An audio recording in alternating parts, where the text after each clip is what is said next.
What's up, everybody? This is Shaheem Reid. Welcome to the Roundup. And you know, every guest I have, we got to do something real special. Today is nothing less than that. I'm here with my brother, one of my closest friends in the music game, DJ Khaled, a.k.a. hip-hop's #1 hustler, a.k.a. one of the top mobiles in the game, a.k.a. we still global?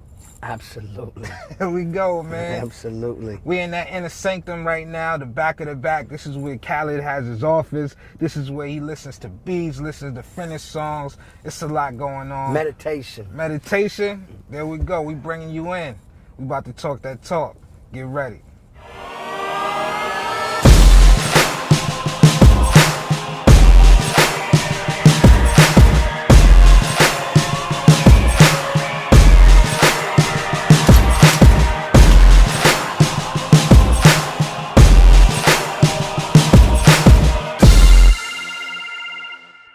You know, for those of you who don't know, Khaled is very tough on these producers, man. Yeah. Like, you just can't give him any old beat. I take my shit serious.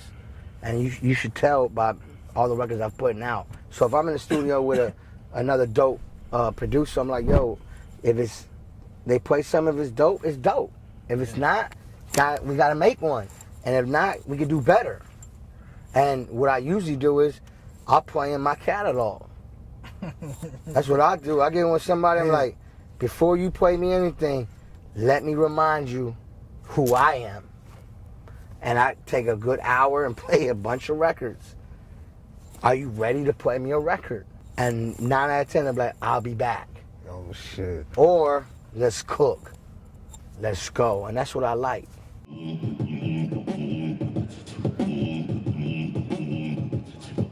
Early days in New Orleans, man. You was there. You was born there.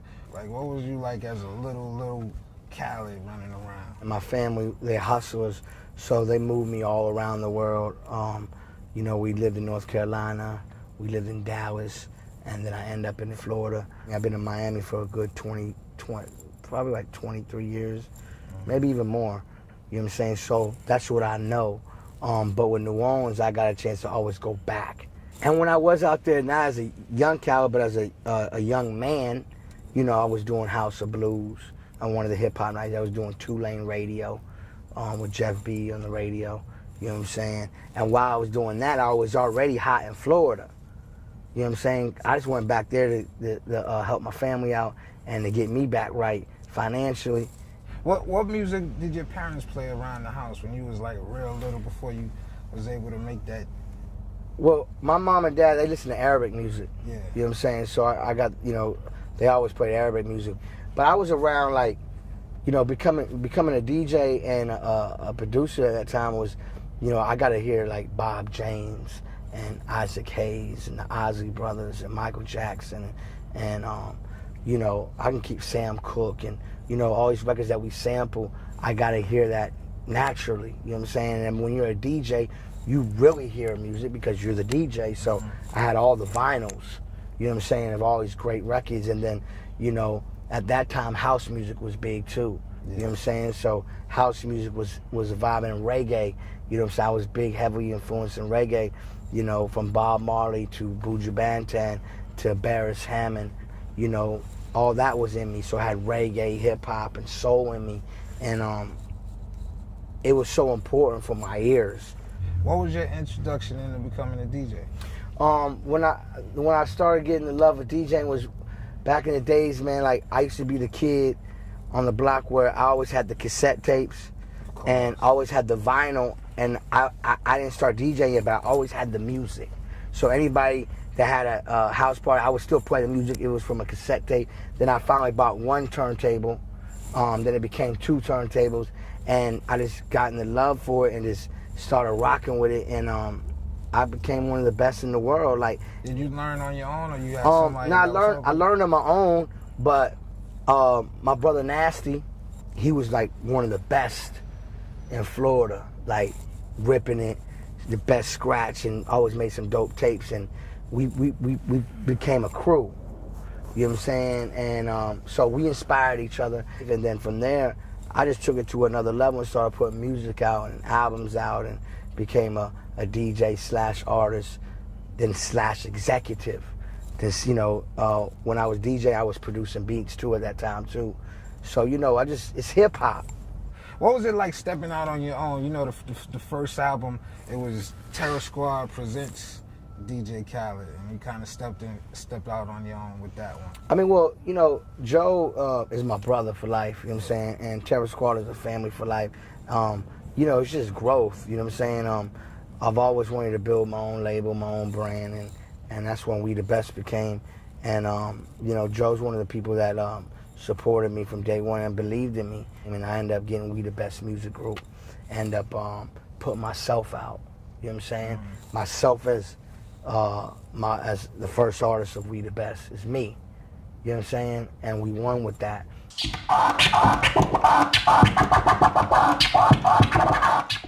What was it like for you to get some of these top executives to kind of take you seriously at first? Because, one of the strong points is that you have a very animated demeanor to you, from We The Best to Coin and Listen to We Global, everybody loves when you up there making noise. I mean, me, how the music business executive took me serious was I ended up being a competitor.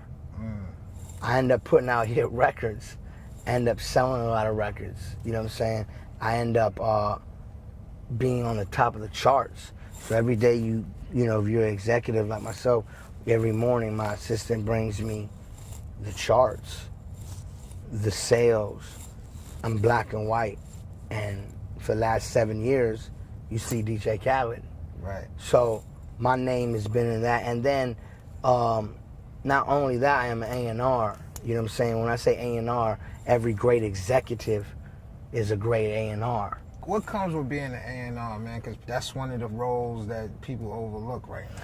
It's about setting up other opportunities for the artist to work in. If it's working with different producers or bringing beats to the artist, or say Ross, say Khaled, I need this feature on there. I gotta go get it. You know what I'm saying? And that's the goal of a good A&R and a good executive, is bringing the wish list to the artist. And the artists have to deliver when we bring the wish list, meaning as in putting great music out. And my job is to make sure all that gels. What was the toughest feature you had to get?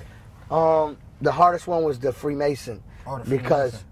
The Freemasons and the Three Kings. Because the reason why I say it was hard, let me tell you, the Freemason story was the record been done. You know what I'm saying? Ross and them recorded it. Him and Jay recorded, been done. The problem is when I went to go get the files wasn't there. So he had to redo the record, and the album had to be turned in the next day. What the hell happened to the files? I don't want to talk too much, but I'm just saying, it disappeared. So I had to hit Jay, and Jay, I think, was on vacation. And the album had to go into production the next day. And I was like, what the fuck I'm gonna do? And the thing is that I'm like, I know Ross ain't gonna believe it. Ross, I want to go pick up the session, but the session is not there. Meaning as in, it's not there. That's heart attack time. Right, I was so stressed out, it was crazy. So I hit, and everybody in Jay's team was hitting Jay, and he wasn't hitting nobody back. And I'm like, the album got to turn in tomorrow. So I hit Jay. And I hit Jay with an email, and just to make a long story short, the email was probably like 10 letters long, because I had to explain to him, we have to get this tonight. You know what I'm saying? And I was just explaining to him, I don't know what's going on. The files are not here, how hard we worked, the passion, and not even just, I was explaining my passion about it as well. Like, yo, my brother, we work real hard, this and that and that. Just to make a long story short. And Jay don't even write his rhymes. That's what I'm trying to tell him. Hoping he knows his rhyme. And then we needed it right now. So he hit me back. Do you have a studio in the Hamptons that you can book? And I called everywhere. We finally got a spot in the Hamptons. He knocked it out. And I got to go to mastering the next day. I don't know if anybody believes me. It's a true story. I tell Ross this all the time. And then the Three Kings record, my job is to turn it in. Getting it done. So boom, Three Kings, another situation. The album is due in 2 days. Jay's on tour with Watch the Throne in London and all these places. And don't forget, Dr. Dre's not the easiest person either. And, you know, that's an amazing Dre, Jay, and Ross. That's fucking incredible. Yeah. You know what I'm saying? To have all them on a record. So on Jay, he was on his tour. So Jay, such a great guy, man. Like, you know, after his show, knocked it out. The problem is different times. You know, so I had the studio booked for like 3 days straight, and I just slept in the studio because I didn't know when it'll get done, and when it does get done, if there's any changes in the mix, the levels, you know what I'm saying? Because I got to make sure they approve it as well, because these are big artists. So, you know, I sat there for 3 days just to get that turned in for mastering, for Ross to be happy with it, and for Jay and Dre to be happy with it. And that's, you know, that's part of an A&R's job, is the behind the scenes that people don't see. So just real, I'm gonna just ask you about 3 people, and if you could just tell me, like, you know, just like quick little funny stories that you got of them. You know, number one, I gotta ask you about Rick Ross. Mm-hmm.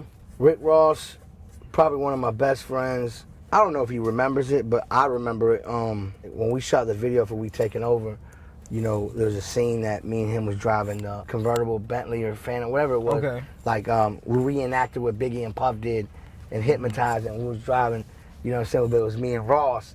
And I remember sitting in that car, it was hot, and we doing the backward scene driving. I remember telling Ross, like, yo, Ross, we made it. Like, that was the, like me just telling him, like I'm telling you right now, I look aside and like, we made it. I was like, that was the day for me personally that my life changed. You know what I'm saying? And then, you know, ever since that, you know, me and Ross been just loyal to each other, and there's nothing he won't do or nothing I won't do for each other. You know, we don't say the word no to each other. We just do it. Now what about Pun, man? You had a chance to see him, man. Yeah, Pun was amazing. Like, I was so blessed to see Pun. I was there when he recorded A Piece Is Still Not a Player. You know, me and Joe was in the studio. Actually, Pun drove all the way to Miami just to play me his album. It was Yeah Baby, and I'll never forget. He had a van. It was Macho and Pun, and he came and got me. We jumped in the van. He put his big chain on me, the big Terror Squad chain, and he wanted me to wear it. And we went to Wet Willie's.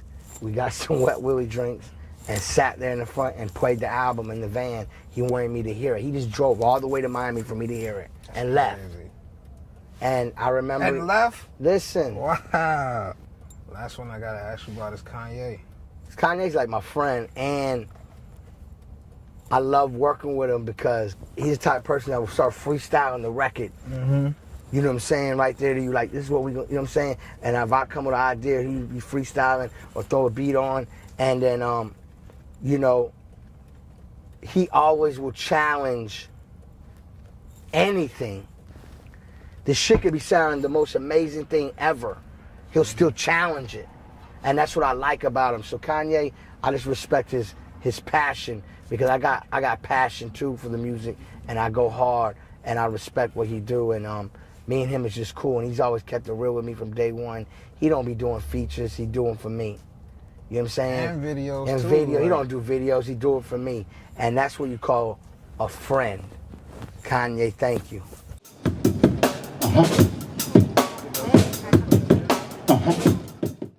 You recently had a chance, speaking to Jay, to sit in while he was working on that Magna Carta. We saw the Instagram picture and everything. Yeah. Yeah, that was big. I mean, Jay-Z's new album is incredible. To sit in the studio to watch some of that being recorded and to see him put some of the final touches, it was amazing. I was inspired, beyond inspired, with the beat selections, and just to be in the presence of greatness, and you know, I've always been blessed to be around some of the greatest artists, and that's how I've learned in the game to be who I am and to have a great ear and make the right decisions, because I've seen some of the greatest do it. So that was a blessing to see that too. And then of course when I was in the studio with Ross and Jay-Z, you know, with that amazing record. Fuck with me. Fuck with me, you know I got it. You know what I'm saying? When Ross played that and them two collaborating, it was just amazing. It was just all that album, in my eyes, and what I experienced was fun to make. Yeah. You know what I'm saying? The moments I got a chance to experience was just dope to make, and that's what I liked about that energy. Is when you go in the studio, you want to be good energy making this music, and then look at the results. Suffering from Success is the new album coming out September 24th. Yeah. What's some of the symptoms from Suffering from Success? The symptoms is basically passion, hard work, dedication. And when I say suffering from success, it's not me saying, yo, I'm being cocky about it. No, I'm telling you the truth. I'm reminding you about all the wins, and we're gonna win more. And I'm also letting you know is I went through a lot in my life to get where I'm at, and where I'm at, it's still sufferation. It's not about having a Maybach and diamonds and all that. It's about a graduate student that had to work so hard to graduate. You know, people only talk about that graduation, but what about all the hard work to graduate? You see what I'm saying? And that's suffering from success. And it's coming out September 24th. How did you get that? It might sound like a wild question to ask, but the combination Drake, Wayne, and Ross, all three heavy hitters, but you know, some people would be scared to, you know, bring that back in the fold, man. But you did it again, and it worked. I do it every time. I believe when you make an album, I believe the goal is to make the best record ever. If I want to use Ross on all my records, as long as it's great. If I want to use Drake or Wayne or whoever, it could be Jay-Z, it could be Ace Hood, it could be J. Cole, it could be Kendrick Lamar. If I want to use them 5 times on my album, that's what I want to do. But I got to make them great records. And that's why my fans and my supporters have been supporting me so long, and they support what I do, is because I make good music. I make great music. And that's what I continue to do. And besides myself, I am doing that with my artists. Yeah. And I'm pushing them to be greater too. You know what I'm saying? And that's what We The Best, the brand is. You know what I'm saying? We The Best is not just a record company. We The Best is a publishing company, a record company. We The Best is a management company. We The Best is a lifestyle. We The Best is a studio. We The Best is just, it's so much shit that when you come on We The Best, like, it ain't just being an artist. We got different opportunities for everybody. You know what I'm saying? And that's what I am, the CEO, the boss, the mogul of We The Best Music Group. Now with all of this, all these different divisions under this umbrella, man, what was your biggest teacher? Like, you know, a lot of people, they want to be moguls and they want to get in the game and learn it, but, you know, they just don't have the business acumen to do it, man. How did you develop your business acumen? I make sure that my hard work pays off. You know what I'm saying? And it doesn't have to be always about money. It could be about how big the brand is looking to attract the money for the future. You know what I'm saying? And it's also that I keep my brand clean. When I say clean, great quality. You know what I'm saying? I care about it. I care how the logo's placed. I care how it looks. You know what I'm saying? I care how people represent my logo. Right. You know what I'm saying? So I care about it, because when the music's over, if I decide to stop doing music, We The Best don't stop. Who would be the DJ at DJ Khaled's wedding? My brother DJ Nasty. Okay. Funk Master Flex. No doubt. And Kid Capri. Cause I ain't gonna have this one DJ, cause I gotta have different vibes. Yeah. And then I would have Sam Sneak. If you were to have Nicki Minaj over for a nice candlelit dinner, and you played her some soft music in the background, would you play Bobby Brown, Tenderoni, or Bobby Brown, I Wanna Rock With You? You had to pick one of those two. I play Sexual healing. Sexual. You know Oh, Marvin you get Gaye. right to it. Nah, I'm just saying, like, I like the Bobby Brown. I Want to Rock With You, definitely. It's just so many records I would want to play. So who's? Let me ask you, from each genre, who's your two favorite, like R&B? Who's your two favorites of all time from that? I mean, well, you know, Michael Jackson is you know, and of course R. Kelly. Oh, I like John Legend. I love Alicia Keys. I love Beyonce. There's so many artists on that genre. I can go for days, but you know, that's the vibe. Who's your favorite rapper coming up? From back in the days, it's different genres. Of course, I love KRS-One, Rakim. Then, you know, then Nas came. You know what I'm saying? I love Nas. Then I love Biggie. And I love Pac. You know what I'm saying? Then I love Ross. Then I love Lil Wayne. I love Jay-Z. It's so many in different times and different years, and they still my favorite. You know what I'm saying? Where was you at when the verdict came in on Saturday, the George Zimmerman verdict? I just got in town in New York. We just got off the bus, and I just got here because, you know, Ace album come out, so we setting up for all Ace promo, and I'm watching the TV, and I was just shocked when the verdict came on in the hotel room. I was like, I couldn't believe it. Like, it fucked my head up, because besides watching the trial, the kid is 17 years old. Yeah. The man went to the store and wanted to go home. Wasn't bothering nobody. Somebody's following him, bothering him. That means they causing problems for him. So that means Trayvon's protecting his life. Yeah. It could be physical or verbally or whatever. It's common sense. Like, the man don't know that man. He walking home, minding his own business. This man bothering somebody. So it hurt me. First of all, he's not here. So it's sad. And, you know, I pray for his family. And, you know, it's just shocking to me, because it scares me how this world is. No, I'm being real. This man, they gave him his gun back on TV. I seen them give his gun back on TV. It fucked my head up. It's facts, man. Facts only. Suffering from success, my bro. September 24th. Y'all go get that. Bro.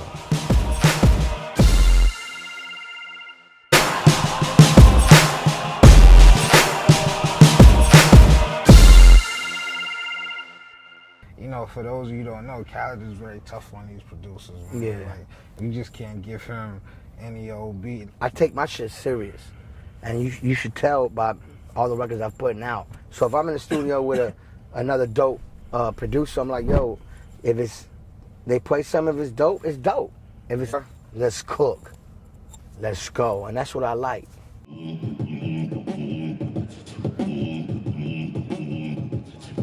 Early days in New Orleans, man. You was there. You was born there.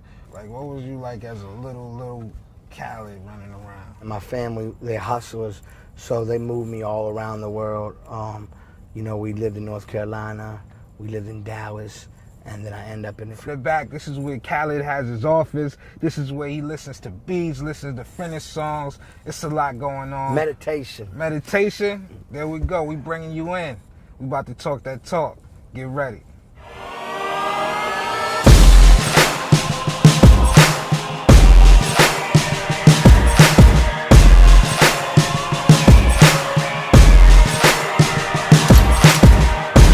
If not, we got to make one.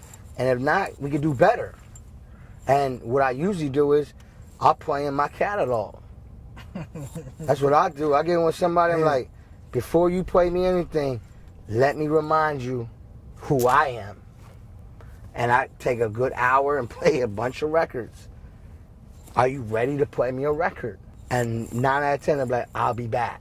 Oh, shit. Or, what's up, everybody? This is Shaheem Reid. Welcome to the Roundup. And you know, every guest I have, we got to do something real special. Today is nothing less than that. I'm here with my brother, one of my closest friends in the music game, DJ Khaled, a.k.a. hip-hop's #1 hustler, a.k.a. one of the top mobiles in the game, a.k.a. we still global?